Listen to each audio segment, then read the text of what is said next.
السلام علیکم ورحمۃ اللہ وبرکاتہ۔ عزیز طالبات، آج ہمارا سبق نمبر 20 ہے، الدرس العشرون، 20واں سبق۔ اس 20ویں سبق کے اندر ہم جملہ اسمیہ کو پڑھنے جا رہے ہیں۔ ابھی تک آج تک ہم نے پڑھا ہے، اس میں ہم نے زیادہ کوشش یہ کی ہے کہ ہم فعل کو سمجھیں، فعل ماضی کو، فعل مضارع کو اور فعل امر کو۔ تو آئیے آج ہم جملہ اسمیہ کو یعنی اسم کو سمجھنے کی کوشش کریں گے، اور اس میں سے جو جملہ بنتا ہے اس کو سمجھنے کی کوشش کریں گے۔ سب سے پہلے ہم کتاب کے اندر دیا ہوا درس پڑھیں گے۔ بسم اللہ الرحمن الرحیم۔ اللہ واحد، اللہ ایک ہے۔ الرسول صادق، رسول سچا ہے۔ المسجد کبیر، مسجد بڑی ہے۔ البیت صغیر، گھر چھوٹا ہے۔ الاستاذ کریم، استاد نیک ہے۔ الکتاب جدید، کتاب نئی ہے۔ الام صالحۃ، ماں نیک ہے، صالح ہے۔ الاخت ذکیۃ، بہن ذہین ہے۔ الساعۃ رخیصۃ، گھڑی سستی ہے۔ المروحۃ ثمینۃ، پنکھا قیمتی ہے۔ الولدان لاعبان، دو لڑکے کھیل رہے ہیں۔ النجمان بعیدان، دو ستارے دور ہیں۔ البنتان مجتہدتان، دو بیٹیاں محنتی ہیں، دو لڑکیاں محنتی ہیں۔ السیارتان جمیلتان، دو گاڑیاں خوبصورت ہیں۔ الابناء صالحون، لڑکے نیک ہیں۔ البنات کریمات، لڑکیاں نیک اور شریف ہیں۔ الارض واسعۃ، زمین وسیع ہے۔ السماء مرتفعۃ، آسمان اونچا ہے۔ الازہار جمیلۃ، پھول خوبصورت ہیں۔ الاشجار طویلۃ، درخت لمبے ہیں۔ الآبار عمیقۃ، کنویں گہرے ہیں۔ الطیور متغردۃ، پرندے چہچہا رہے ہیں۔ انا طالب، میں ایک طالب علم ہوں، بالجامعۃ، یونیورسٹی کا۔ هو مدرس بالکلیۃ، وہ کالج میں استاد ہے۔ ھذا صواب، یہ درست ہے۔ ذلک خطأ، اور وہ غلط ہے۔ اب آئیے ہم گرامر دیکھتے ہیں۔ الجملۃ الاسمیہ، جملہ اسمیہ کسے کہتے ہیں؟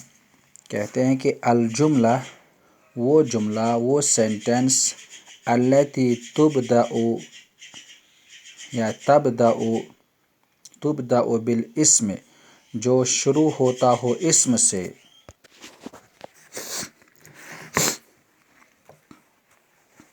وہ جملہ جو اسم سے شروع ہوتا ہو، تسمی جملۃ اسمیہ، اس کو جملہ اسمیہ کہتے ہیں۔ نحو جیسے زید عالم، زید عالم ہے۔ الکتاب جدید، کتاب نئی ہے۔ آپ غور کر سکتی ہیں کہ زید عالم میں دو کلمے ہیں، ایک ہے زید، ایک ہے عالم۔ زید جو ہے یہ اسم ہے، انسان کا نام ہے۔ کتاب، الکتاب، یہ بھی اسم ہے اور یہ ایک چیز کا نام ہے۔ تو زید عالم یہ ایک سینٹنس ہے، جملہ ہے۔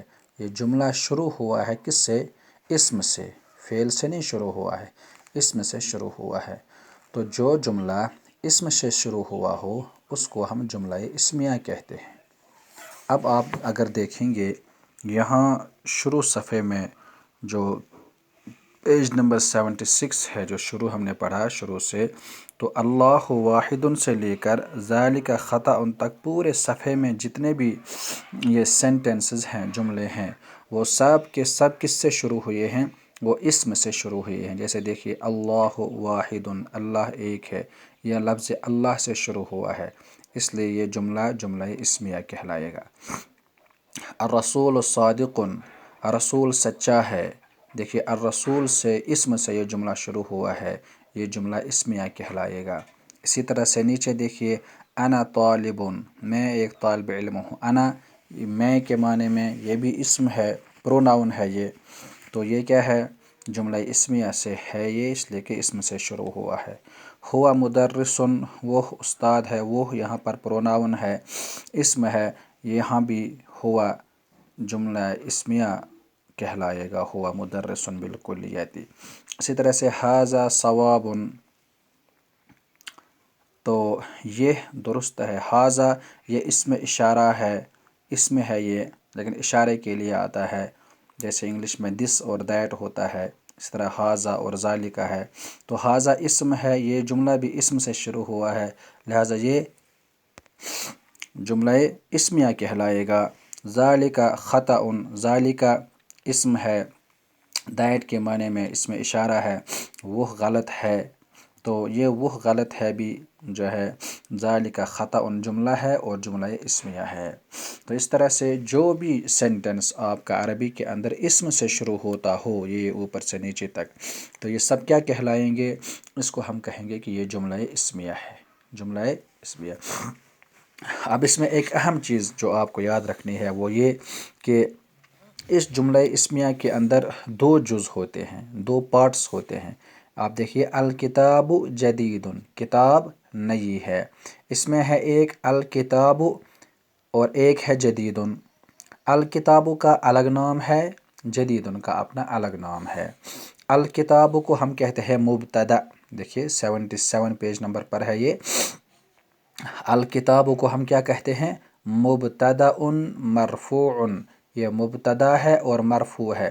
مرفوع کا مطلب اس پہلے والے اسم پر ہمیشہ اس کے آخری حرف پر پیش آتا ہے، جیسے الکتاب پر کوئی زبر زیر نہیں ہے، لیکن ہم نے کیا پڑھا اس کو؟ ہم نے اس کو پڑھا الکتاب۔ تو اسی طرح سے ہم یہاں پر دیکھیں گے اللہ، المسجد، الاستاذ، الام، الساعۃ، یہ سب کے سب کیا ہیں؟ یہ پہلا اسم، اس کو مبتدا کہتے ہیں اور یہ مرفوع ہوتا ہے، یہ کیا ہوتا ہے؟ مرفوع ہوتا ہے، یعنی پیش والا ہوتا ہے۔ تو پہلے اسم کو ہم اس جملہ اسمیہ کے اندر پہلے والے اسم کو ہم مبتدا کہتے ہیں، اور دوسرے والے اسم کو جو جدید ہے اس کو ہم خبر کہتے ہیں، اور مرفوع یہ بھی مرفوع ہوتی ہے، اس پر بھی پیش ہوتا ہے۔ ٹھیک، تو اس طرح سے ہم نے جدیدن کو بھی پیش پڑھا اور الکتاب پر بھی پیش پڑھا، ہم نے زیدن پر بھی پیش پڑھا، عالمون پر بھی پیش پڑھا۔ تو اس طرح سے آپ یاد رکھیں گے، یہاں پر بھی آپ پہچان کر سکتی ہیں کہ اللہ واحد، اللہ مبتدا ہے اور مرفوع ہے، پیش والا ہے، واحد یہ خبر ہے اور مرفوع ہے یعنی پیش والا ہے۔ آپ اس کو اس طرح سے بھی کر سکتی ہیں، یہاں پر میں آپ کو لکھ کر دیتا ہوں، دیکھیے جیسے ہے یہ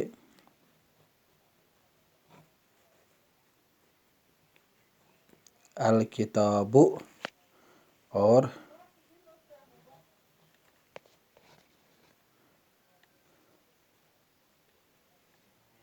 جدیدن۔ الکتاب کیا ہے؟ یہ ہے مبتدا، اور جدیدن کیا ہے؟ یہ ہے خبر۔ تو الکتاب جدید، الکتاب مبتدا ہے اور جدید خبر ہے۔ الکتاب پر پیش ہے تو پیش کا مطلب مرفوع، اور خبرن پر کیا ہے؟ جدید پر پیش ہے تو یہ بھی ہے کیا؟ مرفوع۔ تو اس طرح سے الکتاب مبتدا، جدید خبر، مبتدا اور خبر دونوں مل کر ہو جاتا ہے یہ جملہ اسمیہ۔ اب آپ خود سے بنا سکتی ہیں، دیکھیے اللہ واحد، اللہ مبتدا، واحد خبر، الرسول صادق، الرسول مبتدا، صادق خبر، البیت صغیر، البیت مبتدا، صغیر خبر۔ تو اس طرح سے آپ ہر ایک جملہ اسمیہ کو بنا سکتی ہیں، پہلے کو مبتدا دوسرے کو خبر، اور دونوں مرفوع ہوتے ہیں، دونوں پر پیش آتا ہے۔ اس کو آپ غور سے اور اچھی طرح سے دیکھیے، بار بار ہمارے لیکچر کو سنیے، انشاءاللہ سمجھ میں آ جائے گا۔ السلام علیکم ورحمۃ اللہ وبرکاتہ۔